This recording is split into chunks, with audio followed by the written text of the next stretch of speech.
Gostaria de convidar os irmãos a abrirem as suas Bíblias em Mateus 5, de 1 a 12. Mateus 5, de 1 a 12.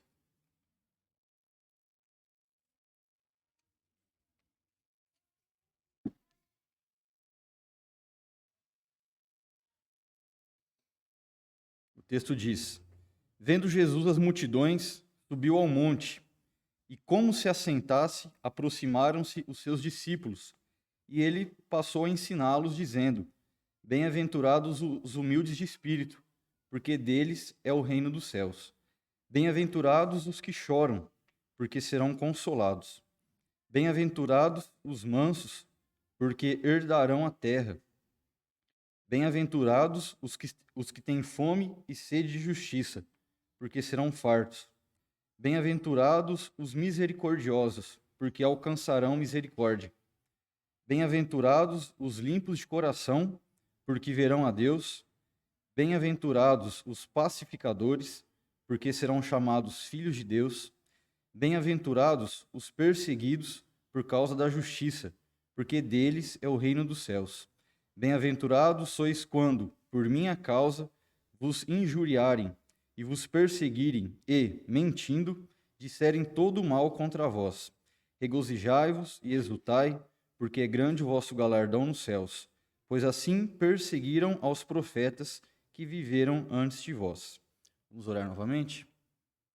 Senhor nosso Deus, nosso Pai, essa é a Tua palavra, Senhor, palavra que tem vida, palavra que transforma, palavra que pode tirar qualquer um do lamaçal do pecado, Pai, e colocar de pé, Senhor, recebendo a Tua graça, o Teu favor, ó Deus.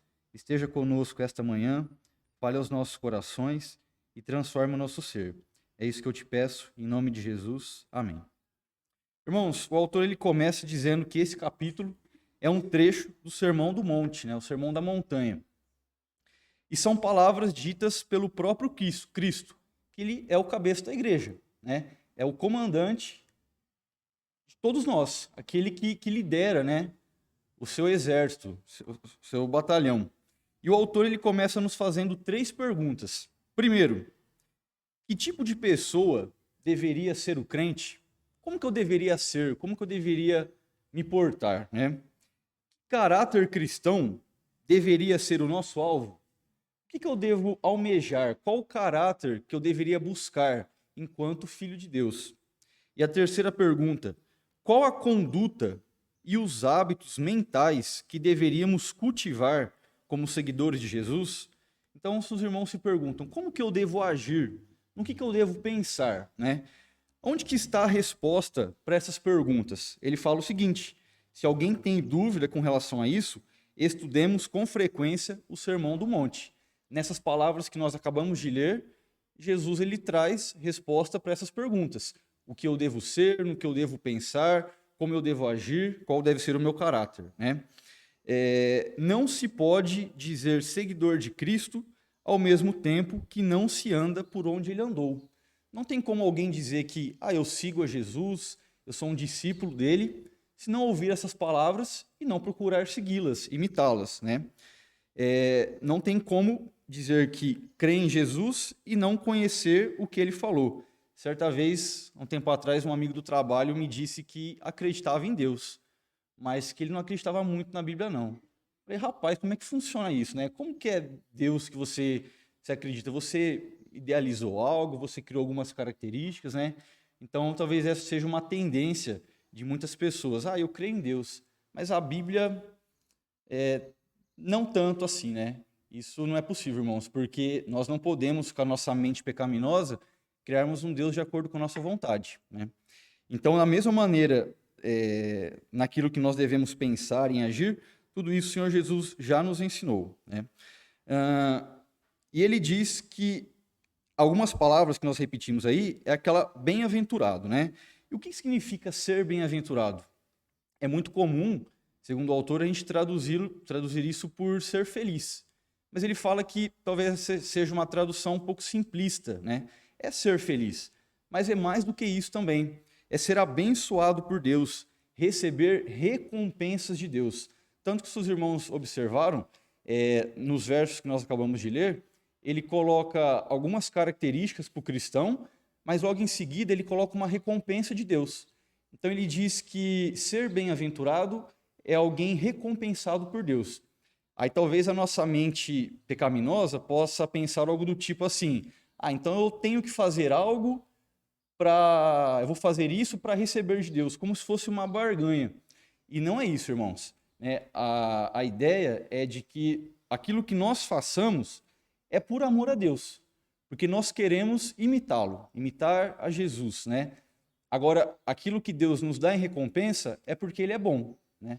Então, nós fazemos porque amamos a Deus, e Deus, que é rico em misericórdia e bondade, Ele nos contempla, né? Ele nos abençoa.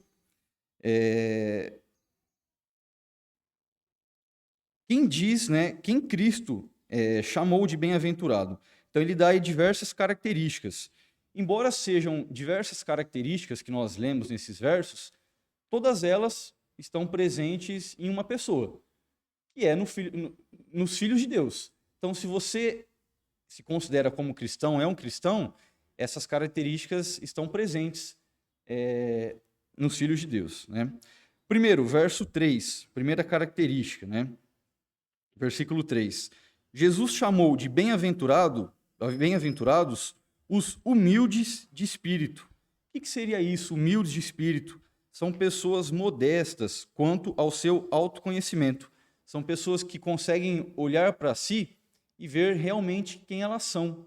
Não um ego inflado, algo além da realidade, né? Eles são pessoas auto-rebaixadas. Não se sente superior às demais. Na verdade, irmãos, né, a Bíblia nos orienta a sempre estarmos abaixo, servindo as pessoas, né? Não nos colocar um patamar acima. Então, pessoas humildes são aquelas que têm um autoconhecimento de si mesmas. Elas estão convictos da sua própria pecaminosidade diante de Deus. Então, eles reconhecem quem realmente são. Somos pecadores diante de Deus. Em Isaías, capítulo 5, verso 21, Isaías 5, 21 diz o seguinte: ai dos que são sábios a seus próprios olhos e prudentes em seu próprio conceito. Né? Irmãos, nós não somos padrão. O padrão para a conduta cristã é o próprio Senhor Jesus. Os humildes, eles não se consideram ricos e abastados. Eles não fantasiam de que nada precisam, né? Talvez, eu tenho de tudo já, eu não preciso de nada, eu não preciso recorrer a Deus. E muitas vezes, embora a Bíblia, irmãos, ela nos oriente a vivermos satisfeitos com aquilo que Deus nos dá, ela também diz que nós devemos recorrer a Deus a tudo. Então, muitas vezes podemos cair num certo erro de achar que eu estou bem, estou confortável, tenho tudo. E até dessa maneira acabarmos desprezando a Deus. Não, né? Temos a Deus, temos tudo, mas temos necessidade do socorro de Deus, ainda em vida, né?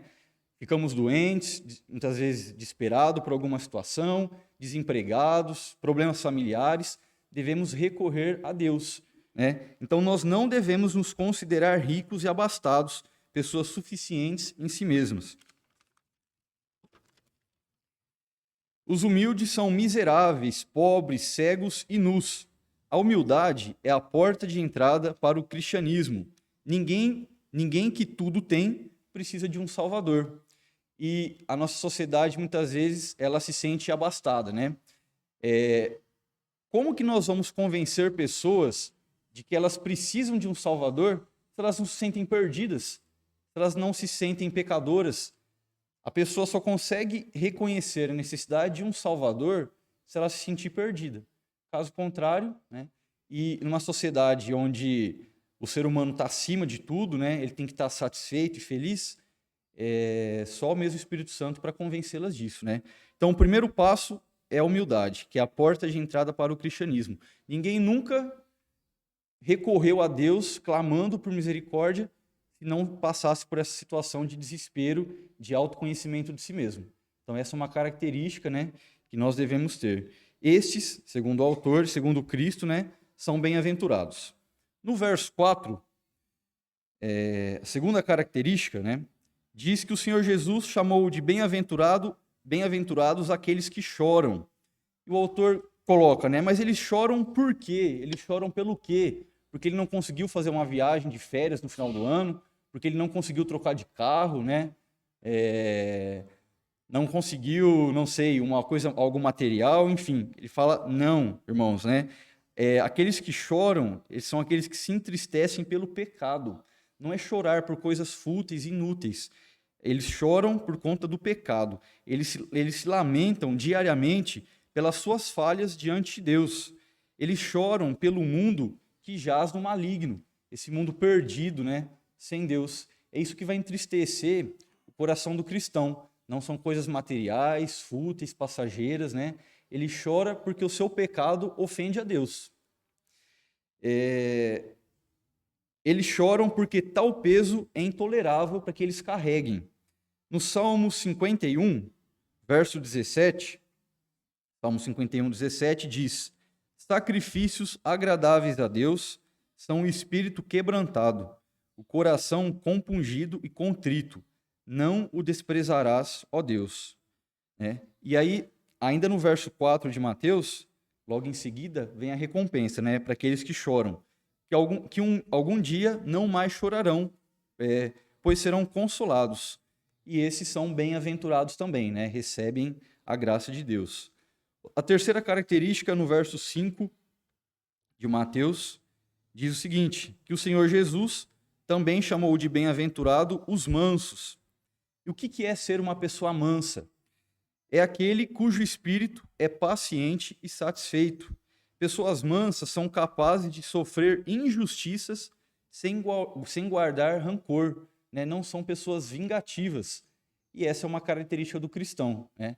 Muitas vezes ele é acusado de alguma coisa que às vezes ele nem cometeu, nem fez, mas ele é capaz de aguardar, ficar paciente, manter a mansidão diante dessa situação, porque ele sabe que é Deus quem faz a justiça, né?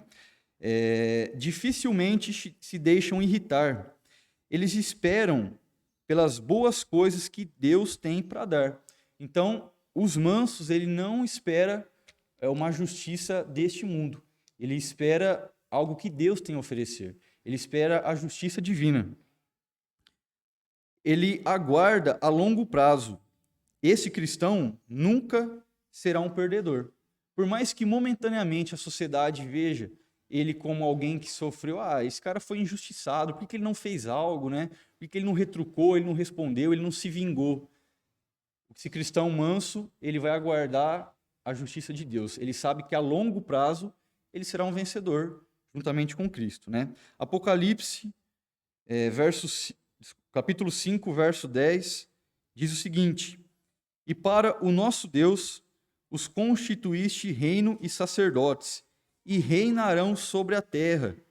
Né? Então, no final de Mateus, lá do verso 5, a recompensa para os mansos é herdar a terra, herdar todas as coisas juntamente com Cristo. Esses também são bem-aventurados, né? Recebem a recompensa de Deus. A quarta característica, no verso 6 de Mateus, diz o seguinte: o Senhor Jesus chama de bem-aventurados os que têm fome e sede de justiça. São aqueles que desejam ajustar-se à mente de Cristo. Buscam serem santos antes de qualquer coisa. A nossa vida, ela exige muitas coisas de nós, coisas do nosso cotidiano, dia a dia, mas em primeiro lugar, qual é o alvo do Filho de Deus, do cristão? Ser santo como Cristo. Se as circunstâncias do seu dia a dia te impedem disso, ou buscam tirar essa característica, ela tem que ser descartada. O alvo principal dos filhos de Deus é serem santos como Jesus, né? Porque eles têm fome e sede de justiça. E um dia eles terão o que desejam. No Salmo 17, verso 15, diz o seguinte: eu, porém, na justiça contemplarei a tua face. Quando acordar, eu me satisfarei com a tua semelhança. Então, os filhos de Deus um dia acordarão revestidos à semelhança de Deus e estarão satisfeitos, eles estarão fartos. Então, observe, irmãos, cada característica que a gente vai lendo deste Sermão do Monte, há uma recompensa de Deus em seguida, né? Esses são bem-aventurados de Deus. No verso 7 de Mateus, diz o seguinte, que o Senhor Jesus chama de bem-aventurados os misericordiosos, né? Eles se mostram compassivos para com os seus semelhantes. É aqueles que observam os demais e são capazes de sentir a dor que ele está passando, né? Ele tem misericórdia. Eles têm compaixão dos que sofrem, seja por conta do pecado ou por conta de adversidades da vida. O irmão está doente, está passando necessidade, né? Ou ele caiu em pecado. Então, o Filho de Deus tem essa característica de se compadecer, não de julgar, de condenar. Ele está passando por isso porque ele é pecador, ele está passando por isso porque não vai à igreja, porque não ora. Não cabe necessariamente isso a nós, né? Diante da necessidade, da miséria do mundo, o que Deus espera de nós é que nós tenhamos misericórdia, compaixão, né? Sentimento de compaixão daqueles que passam por dificuldades, né? Sejam elas de diferentes graus ou circunstâncias, né? Eles buscam suavizar o sofrimento do outro. Então, não é apenas ter esse sentimento de compaixão. Se eu posso ajudar, eu farei. Se eu tenho como contribuir nessa situação, se alguém passa necessidade, eu posso contribuir, eu vou lá, ajudo, né? Enfim, sejam diversas situações, né? Eles praticam as boas obras que a Bíblia nos orienta. Aquelas mandadas por Deus, né? Boas obras orientadas e mandadas por Deus. Eles se esforçam para fazer o bem. Em Tiago, capítulo 4, verso 17, fala o seguinte: portanto, aquele que sabe que deve fazer o bem e não faz, nisto está pecando, né? Então, se você vê uma necessidade, você sabe que ali você pode socorrer, você pode agir e não faz, nós estamos pecando contra Deus. Devemos ter misericórdia, ter esse sentimento de compaixão, mas também agir em socorro aos necessitados. Somos semelhantes àquela mulher adúltera que, prestes a ser apedrejada, encontrou a misericórdia do Senhor. Então, por que nós agimos com misericórdia? Porque recebemos misericórdia de Deus. Fomos perdoados por Deus também. Continuando a sexta característica, né, que se encontra no verso 8, o Senhor Jesus considerou bem-aventurados os limpos de coração. O que seria alguém limpo de coração? É aquela pessoa que não busca apenas uma conduta externa, mas também a santidade interior.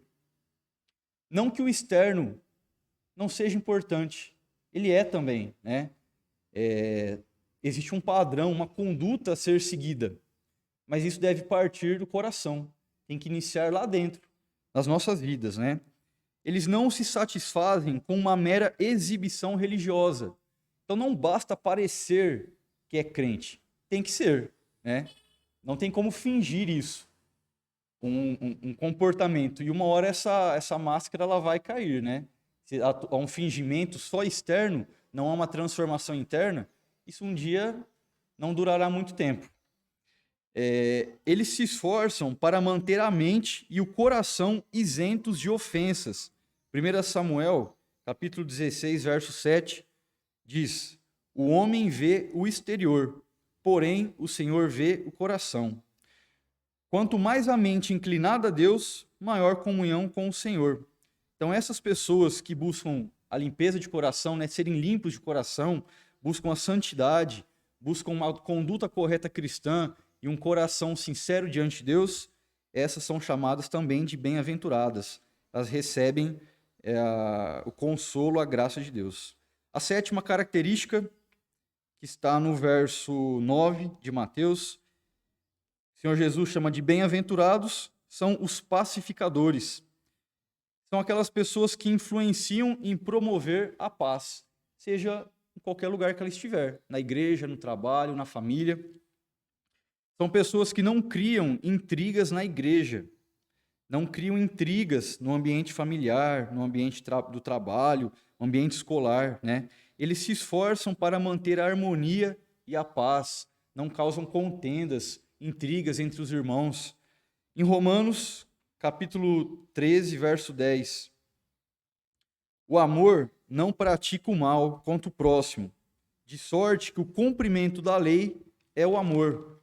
Então, nós sabemos que de nada vale se não houver amor entre nós, né? Ao agirem assim, estão agindo como filhos de Deus, né? Essa é uma recompensa. Aqueles que amam, são capazes de amar, serem pacificadores, são chamados filhos de Deus, porque se assemelham ao Senhor Jesus. A oitava característica e última, né? No verso 10, ele diz que, por fim, Jesus chama de bem-aventurados os perseguidos por causa da justiça. Quem que é perseguido por causa da justiça? São aqueles que são alvos de zombaria e de risos. Por quê? Porque são semelhantes a Cristo, né? Por que alguém zomba de um cristão? Por que alguém ri dele? Porque ele se assemelha a Jesus. Não foi assim a conduta de Jesus na terra, né? Quando ele estava sendo crucificado, as pessoas cuspiram, riram dele. Por que isso acontece com o cristão? Semelhante a Cristo, né? Eles bebem do mesmo cálice de dor que o mestre bebeu. E eles um dia ouvirão do Pai: é grande o vosso galardão nos céus. Essa é a recompensa, né? E aí o autor vai finalizando dizendo, né, que essas são as 8 pedras fundamentais que o Senhor Jesus lançou no início do seu Sermão do Monte. Caso houvesse alguma dúvida entre nós de como proceder, no que pensar, como conduzir a nossa vida, né, sobre tal tipo de pessoa, o que é uma pessoa bem-aventurada, essas palavras, esses versos do início do Sermão do Monte respondem todas essas nossas indagações. Como devo agir, no que devo pensar, como devo proceder em tal situação, né? E ele fala o seguinte, segundo o autor, o cristianismo é uma religião prática. Você tem que agir, né? Não é só algo sentimental, é um trabalhar, um agir. São boas obras também, né? A doutrina é o seu fundamento, mas o seu fluxo é uma vida santa e reta. Uma vida santa é recompensada por Deus com o reino dos céus. É recompensada com consolo, com herança, com fartura, com misericórdia, né? Comunhão e adoção por parte de Deus. Então, mais uma vez, esses versos que nós lemos em Mateus 5, do Sermão do Monte, sempre que havia uma característica dos bem-aventurados, logo em seguida, Jesus trazia a recompensa dada da parte de Deus. Recompensa dada porque Deus é bom, não porque nós as mereçamos, né? Irmãos, vamos orar agradecendo a Deus? Senhor nosso Deus, nosso Pai, bendita a Tua palavra, Senhor, que falou aos nossos corações, que transforma a nossa vida, que tira as trevas e a escuridão e que abre o caminho, Senhor, que possamos trilhar, ó Deus. Nos ajude, que não sejam apenas palavras ditas da boca para fora, ou que nós ouvimos e logo em seguida as esqueçamos. Tenha compaixão de nós, Senhor. Queremos ser pessoas bem-aventuradas, segundo as palavras do Teu Filho Jesus. Queremos ser parecidos e semelhantes a Ele. Pedimos socorro a Deus, porque por nós não somos capazes. Pedimos o Teu auxílio, poder do Teu Espírito, para que possamos viver uma vida cristã correta, uma vida que satisfaça o Senhor, ó Pai. Nos ajude, ó Deus. É isso que eu te peço, em nome de Jesus. Amém.